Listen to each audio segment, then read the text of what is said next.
అసాధ్యమైనది ఉన్నదా? యేసుని విశ్వసించి మహిమంచుడు. దేవునికి అసాధ్యమైనది ఉన్నదా? యేసుని విశ్వసించి మహిమంచుడు. సమస్తని కార్యముల సఫలపరచును. జయవీరు యేసు ముందు నిలుచున్నాడు. సమస్తని కార్యముల సఫలపరచును. జయవీరు యేసు ముందు నిలుచున్నాడు. సమస్తని కార్యముల సఫలపరచును.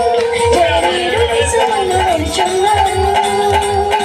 పాటు శ్రమపడు వారి దేవునితో ఏలుబడి చేయుదురు. This is ultimate goal for every child of God. ప్రతి దేవుని బిడ్డకు అంతిమ గురి ఇదై ఉన్నది. You may prepare a life to achieve New Jerusalem. నూతన యెరూషలేమును సంపాదించుకొనుటకే మీ జీవితమును సిద్ధపరచుకొనవలెను.